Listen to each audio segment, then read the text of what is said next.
चुड़ैल की बांसुरी। एक सुहाना सा दिन होता है और मगन, रामलाला, चंदन, राजन, तपन और गोलू के पापा गांव के बरगद के पेड़ के नीचे बैठकर अपनी शाम की गपशप कर रहे हैं।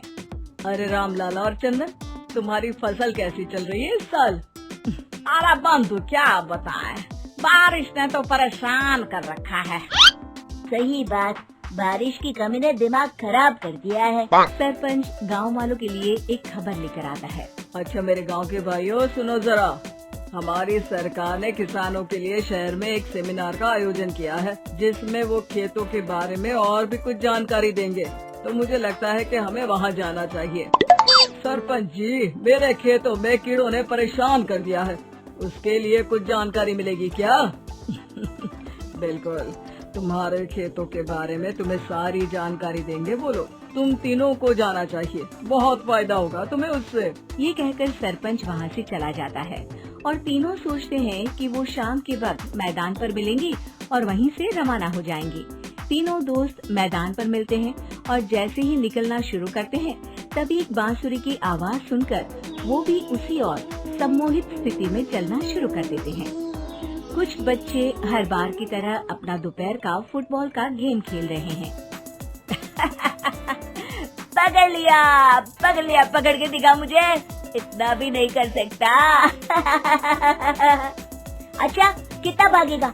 आखिरकार तो मेरी पकड़ में आ ही जाएगा। हाँ, तुझे पता नहीं तपन, राजन कितनी तेज दौड़ लगा सकता है।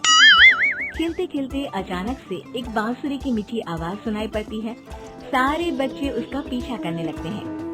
शाम हो गई है और बच्चों के घर न आने की वजह से उनकी माँ मैदान में पहुँच जाती है। राजन बेटे, अरे ओ राजन बेटे, किधर चले गए? इतनी देर हो गई, घर वापस क्यों नहीं आए बेटे? तपन बेटा, चलो घर, शाम हो गई है, कितना खेलोगे? और गोलू, ओ गोलू। तीनों की माँ एक दूसरे को देखने लगती है और उन्हें एहसास होता है कि उन तीनों के बेटे घर आए ही नहीं। अरे राजन और गोलू की मम्मी, आप इधर? राजन और गोलू घर नहीं आए क्या अभी तक? नहीं तो दोपहर में राजन मुझे बताकर गया था कि वो तपन और गोलू के साथ खेलने जा रहा है। मैंने सुना है कि गांव में एक चुड़ैल घूम रही है, कहीं वही तो नहीं ले गई ना हमारे बच्चों को? ऐसा कुछ नहीं हुआ होगा, हम तीनों अलग अलग जगह ढूंढते हैं, इधर ही खेल रहे होंगे तीनों बच्चे। ये कहकर तीनों बच्चों की माएं उन्हें ढूंढने निकल गयी। बहुत देर हो गई और फिर भी तीनों बच्चे मिले नहीं। तीनों की माएं मैदान पर फिर से मिलती हैं।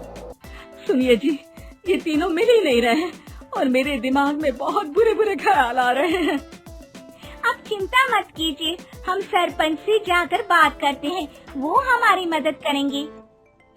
गोलू की माँ सही कह रही हो, चलो चलते हैं। एक उम्मीद की आशा लेकर तीनों अपने बेटों की फिक्र में सरपंच के घर जा पहुंचती है। सरपंच अपनी शाम की चाय पी रहे हैं और अखबार पढ़ रहे हैं। तभी तीनों की माँ हड़बड़ी में भागकर उनके पास आती है। अरे अरे, आप तीनों इतनी डरी हुई क्यों हो? क्या हुआ? ऐसी क्या बात हो गई? तिवारी जी, हमारे लड़के दोपहर से खेलने गए हैं और अब तक लौटे नहीं हैं। हमने उन्हें सब जगह ढूंढा, लेकिन हमें वो मिले ही नहीं, इसीलिए हम भागकर आपके पास आ गए। अच्छा, इनके पिता कहाँ है? ये कुछ काम के लिए शहर गए हैं, इसीलिए हम भागकर आपके पास आए हैं। हाँ, मैं उसके बारे में भूल ही गया था। एक काम कीजिए, मुझे उस जगह लेकर चलिए जिधर वो आखिरी बार खेल रहे थे। सरपंच घर से एक डंडा लेकर तीनों के साथ मैदान की ओर निकल पड़ते हैं। तीनों मैदान पर पहुंच जाते हैं और उन्हें ढूंढने के लिए कुछ सुराग खोजना शुरू करते हैं। आपको कोई ऐसी जगह पता है जहाँ ये तीनों साथ में मिलते हैं? नहीं जी, ऐसी तो कोई जगह नहीं पता। अचानक से वही बांसुरी की आवाज आना शुरू हो जाता है और सरपंच सम्मोहित होकर उस आवाज की तरफ जाना शुरू कर देते हैं। अरे तिवारी जी, आप ठीक तो हैं? कहाँ जा रहे हैं? अरे ओ तिवारी जी, वो हमें सुन नहीं पा रहे हैं क्या? सरपंच बांसुरी की धुन में झुककर उसी दिशा में आगे बढ़ रहे थे। ये आवाज कैसी? ऐसा लग रहा है कि कोई बांसुरी बजा रहा हो। हाँ, सरपंच जी भी उसी दिशा में जा रहे हैं। सरपंच का पीछा कर तीनों मैदान के टूटे हुए बंगले पर पहुंच गए और सरपंच के पीछे दरवाजे के अंदर घुस गए। तीनों बंगले के अंदर झांकते हैं तो देखते हैं कि बहुत अच्छे से संभाला गया है बंगला। उतने में एक हंसी की आवाज आती है। मेरी बांसुरी, तूने मुझे आज तक कभी तंग नहीं किया। हमेशा अपने जादू से लड़कों को खींच लाती है। ये बोलते ही राजन की माँ को तीनों बच्चे और उनके पिता वहाँ चुड़ैल के पास लेटे हुए दिखते हैं। अरे वो देखो गोलू के पापा। अरे रे, अरे गोलू की माँ, आप चुप रहिए ना जरा। उस चुड़ैल ने देख लिया तो हम भी फंस जाएंगे।